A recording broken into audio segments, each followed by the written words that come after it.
Non, parce qu'en fait, j'ai des objets de ouf dans mon décor, mais je m'en sers jamais. Là, c'est pour ça que des fois, je découvre encore des trucs aujourd'hui. C'est hyper dangereux, ces trucs-là. Bonjour. Je viens de me rappeler du concept. Mesdames et messieurs, bonjour à toutes et à tous. C'est un jour historique. Enfin, dans l'histoire de l'humanité, il y a des trucs plus importants que le 10e épisode des pires annonces sur le Bon Coin. Mais c'est le 10e épisode. C'est la série qui a initié le mouvement perpétuel, inarrêtable, intitulé Les Pires. Là, ça fait maintenant plusieurs mois, voire plusieurs années que j'ai pas fait d'épisode. Donc, il y a du gras, quoi. On va s'amuser, d'accord? Mesdames et messieurs, c'est parti pour... Reviens, s'il te plaît.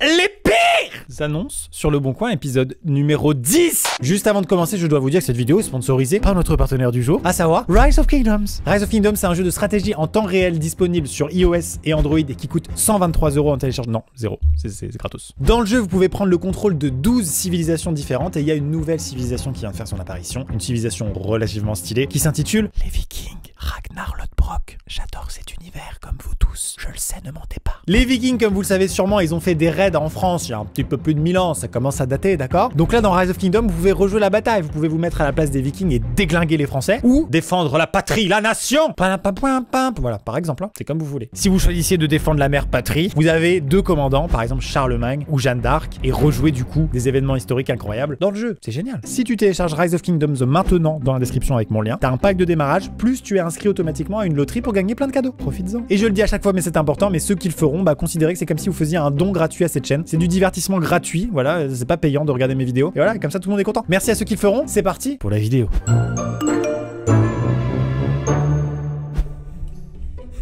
Alors, le titre de l'annonce, gratuit pour toi Manuel. Je suis sûr que tu vas tomber sur cette annonce un jour ou l'autre. Je t'aime. Merci pour le week-end. Marianne. Magnifique. En fait, vous savez quoi? De plus en plus, je me rends compte qu'il y a des gens qui sont vraiment addicts à Le Bon Coin. C'est-à-dire qu'ils n'ont rien besoin d'acheter, mais ils vont sur Le Bon Coin et ils connaissent chaque recoin de ce site. Par exemple, ils sont passionnés par les chaussons. Ils vont connaître toutes les annonces de chaussons disponibles actuellement sur Le Bon Coin. Tu leur dis, j'ai vu une annonce de paire de chaussons sur Le Bon Coin, ils sont pas mal. La personne répond, ah oui, je sais, elle a été publiée le 13 septembre. Bien sûr. Motif écossais. Bien sûr. J'ai même stalké son propriétaire, je sais où il habite. Bien sûr. Je connais des gens comme ça. Vous êtes un peu chelou. Et donc du coup, ce fameux Manuel fait sans doute partie de cette catégorie de personnes qui est toujours sur Le Bon Coin. Et donc, pour pouvoir parler à Manuel, qu'est-ce qu'il faut faire? Faut publier une annonce. Marianne lui publie une annonce parce qu'elle sait pertinemment que Manuel va tomber dessus. Bref, j'adore cette manière de s'adresser un message entre êtres humains. Suivant. Recherche binôme pour DM. Attends quoi? Suite à l'annonce d'un devoir maison à rendre pour le mercredi 12 octobre, la deadline est importante. Hein. Je recherche une personne apte à m'aider à réaliser cette tâche. Vous pouvez voir 6 juin les photos du sujet. Alors moi je vous le dis honnêtement, j'ai déjà pensé à faire ça. Hein. Lorsque je devais rendre un travail beaucoup trop long pour être réalisé la veille, eh bien, je me suis dit, quand je sortirai de l'école, je vais monter une entreprise de réalisation de devoirs. C'est des mecs qui sont dans l'entreprise comme ça, des boss en histoire, en physique, en machin. Tu payes 20 balles, tac, tu envoies ton devoir maison, on te le fait à ta place. Bien sûr, t'es obligé de recopier pour avoir la bonne écriture. Et toi, un petit Fortnite, un petit Warzone, on n'en parle plus.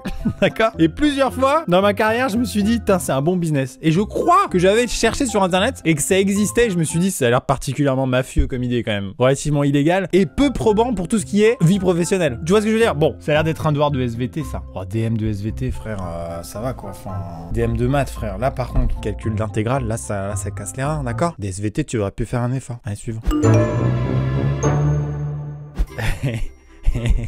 Une veste noire Adidas très peu portée. J'avais pas vu la fin de la phrase. Je la vends car elle me boudine un peu.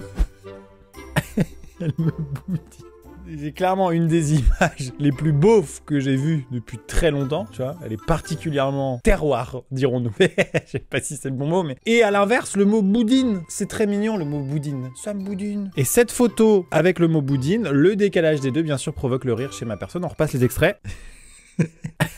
C'était juste énorme. Veste Adidas noire très peu portée. Mais le problème, c'est pas qu'elle a été très peu portée, c'est qu'elle a été portée au moins une fois comme ça. C'est ça le problème. En fait, bah voilà, j'ai pas envie forcément de faire une transaction, peu importe l'objet, avec un gars qui porte un treillis en veste Adidas trop courte. Tu vois? L'habit ne fait pas le moine, attention, mais pas envie. Et en même temps, ça a l'air d'être un gars marrant, je sais pas. Suivant. Chambre à partager. 890 €. Même ma chambre étudiante à Londres, l'une des villes les plus chères du monde, je payais pas ça, les gars. Et je peux vous dire que c'était dégueulasse. Hein. Bonjour, nous vous proposons au 12e, ça existe ça, au 12e étage d'un immeuble ancien sans ascenseur. Attends, quoi? Oh, ça fait beaucoup là, les gars. Puis faites un effort, vous vendez pas du tout bien votre truc en fait. Y a rien qui va. Une petite chambre, ça aurait pu être une grande chambre. Au 12e sans ascenseur. Tu vois, t'arrives, tu montes les escaliers, t'es en sueur, tu dis ah, une grande chambre. Enfin, quand même, j'ai pas monté pour rien. Bah si. Bon, une petite chambre meublée d'environ 9 mètres carrés sur le palier. Sur le palier, d'accord? Elle est reliée à notre grand appart. C'est terrible de dire ça. Venez habiter dans notre chambre que nous mettons à votre disposition. Elle jouxte notre appartement en marbre de 150 mètres carrés avec hammam, spa, sauna et tous les soirs des spécialités concoctées par notre chef. Bien sûr, tout ça, vous n'y avez pas accès puisque vous êtes dans la petite chambre, accessible uniquement par une échelle. Oui, vous pouvez tomber et mourir, ouais. Ouais, il y a des puces de lit, ouais. Et alors? Elle est reliée à notre grand appart, mais c'est vraiment insolent, quoi. Et vous partagerez la chambre avec notre bébé Mathéo. Ça ne s'arrête jamais. Vous n'aurez aucun accès chez nous. Pas de cuisine, pas de salle de bain. Toutefois, des sanitaires à partager avec les autres locataires sont disponibles sur le palier. Quand même un minimum de service, d'accord? L'électricité est inclue contre toute attente. Il y a un truc sympa dans l'annonce, l'électricité est inclue. Vous avez une prise à votre disposition. Une. Tu choisis entre ton ordinateur portable et ton smartphone. Tu ne peux pas faire les deux. Merci de ne pas encombrer la chambre la journée et de rentrer avant 18 h le soir. Aucune réception dans la chambre. Le loyer est de seulement 890 €. Idéal étudiant. C'est idéal. Et en plus, on peut voir que des travaux ont été faits et que c'est quand même plutôt agréable. L'angle du mur est moisi. Il est moisi, effectivement. Mais quelle horreur. En vrai, j'ai un peu connu. Hein. Pas autant, mais quand même. Je vivais dans une chambre tout en haut, vous savez, les anciennes chambres de bonne, tout ça là. Voilà, je vivais là-dedans, tout à fait. Normalement, on peut pas louer quelque chose de moins de 9 mètres carrés. Voilà, petit point juridique pour ceux que ça intéresse. Et en fait, la mienne faisait largement moins. Voilà. Je payais plutôt très cher, hein. Voilà, c'était pas légal. Oui, c'était pas légal. Voilà. J'ai le nom du propriétaire? Oui, je le mets dans la description. Non, bah non, je peux pas. Suivant. Lampe 95 €. Tu l'as acheté où? On peut savoir? Lampe luminaire d'ambiance, très rare à la vente, feu piston. Vrai feu de rue. Ouais, vraiment. On te laissait le bénéfice du doute, gros. On se disait peut-être que tu apprécies les feux de signalisation, tu l'as concocté en DIY chez toi, toi-même, etc. C'est super, c'est une bonne idée, c'est marrant, c'est un peu original. Mais là, on est sûr que tu l'as volé dans une soirée bourrée. Ne faites pas ça, hein, c'est mal. Mais ma grande fierté quand j'étais étudiant, pourquoi je dis ça? Ouais, mais c'est marrant. Ouais, mais après, il y a des gens qui vont avoir envie de le faire. Ouais, mais c'est marrant. Ouais, mais si tu le dis, il y a des gens qui vont avoir envie de le faire. Ouais, mais je leur dirais qu'il faut pas le faire. Ah, mais tu penses qu'ils vont vraiment pas le faire? Ouais, ils vont pas le faire. Ils sont intelligents, les gens. Ok, c'est bon, j'ai eu ma conversation interne. Quand j'étais étudiant, ma grande fierté était de décrocher des lettres d'enseigne. Par exemple, j'avais un R de Carrefour lumineux. C'est pas bien. Vous faites pas ça chez vous. Vous volez pas des R de Carrefour, non? Vous êtes malade. Ou des C de Auchan, hein, c'est pareil, hein. Non, juste non. C'est chiant ça. J'ai toujours rêvé d'avoir un U de Super U. Ça, c'est...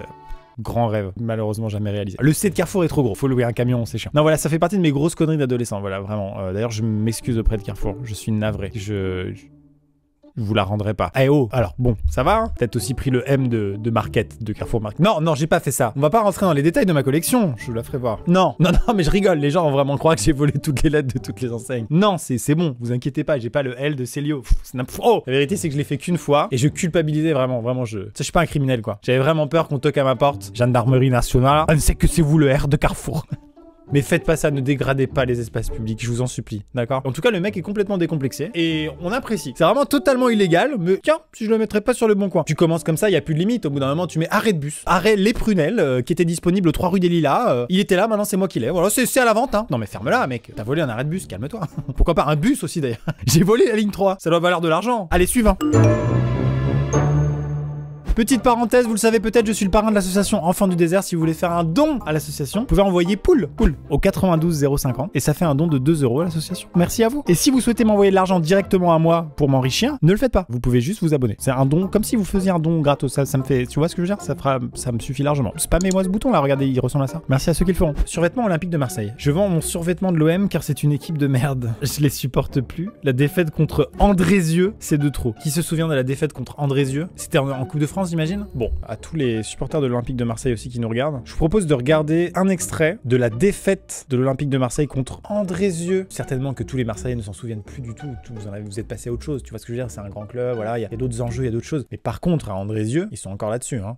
À Andrézieux, quand tu gagnes contre un grand club en Coupe de France et que tu es Andrézieux, le lendemain de victoire, il dure 6 ans. Aujourd'hui encore, tu vas à Andrézieux, il y a des banderoles bravo Andrézieux FC. Mandanda, il est sorti, l'ouverture du score. Vous noterez qu'Andrézieux était sponsorisé par Intermarché et que le i de Intermarché, bah je l'ai pas. Oula, attention à ce ballon, la frappe enchaînée. Et le deuxième but signé du Ah, ça fait mal quand même. Hein. Geoffroy Guichard, Florian Mila.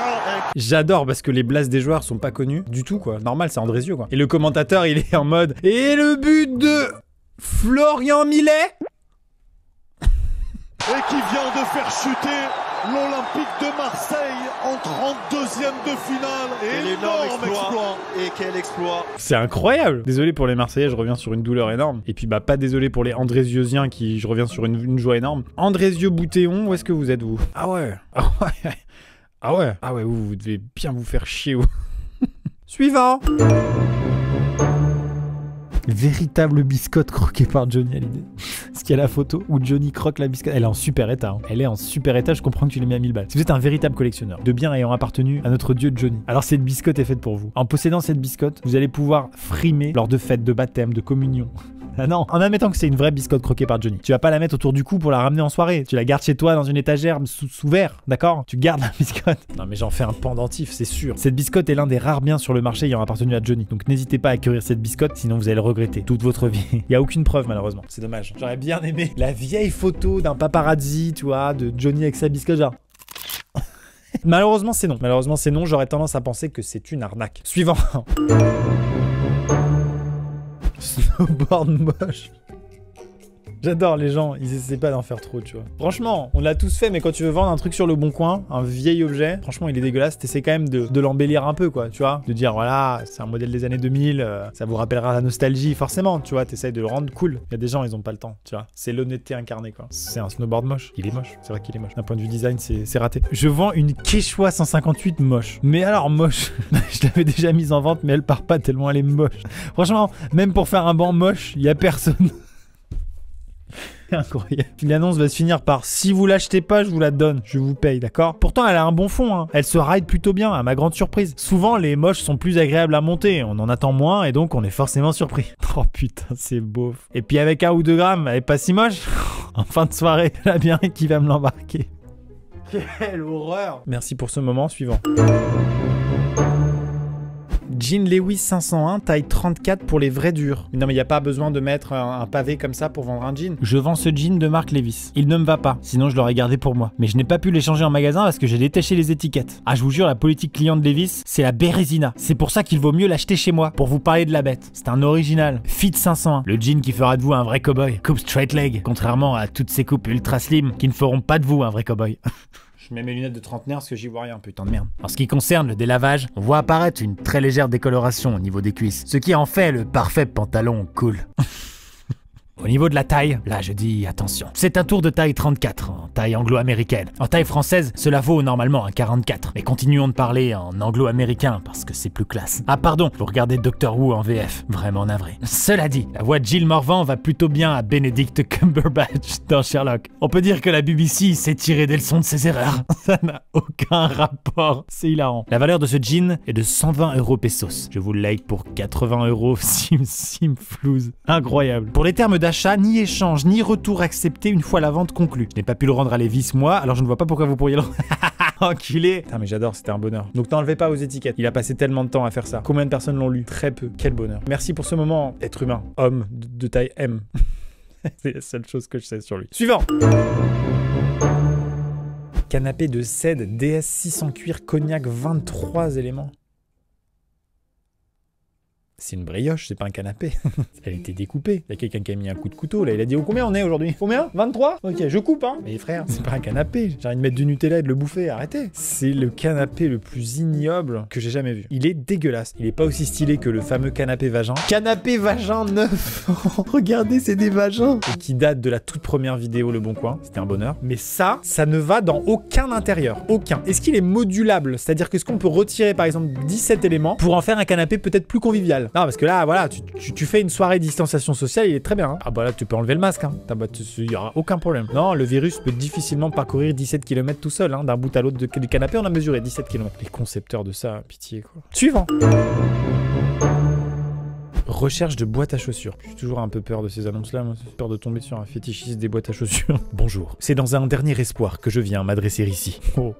C'est très solennel, monsieur. Je recherche activement des boîtes à chaussures. Je suis ouverte à toute offre de prix. Par contre, j'ai néanmoins quelques critères de sélection qui m'ont été préjudiciables lors de ma recherche. En effet, uniquement de couleur violette, bleue, grise, verte, jaune et rose pâle. C'est un taré de plus. Je souhaite étendre ma collection, oh là là, de boîtes à différentes tailles. Je privilégierai les boîtes de taille inférieure et supérieure à 36. Ça veut rien dire. Ma taille de chaussures personnelle. Je suis dans l'attente de vos offres en espérant une vente. Oh là là, pire collection mec, c'est pas du tout intéressant, vraiment. Personne ne veut faire ça. Ouf, tu es bizarre.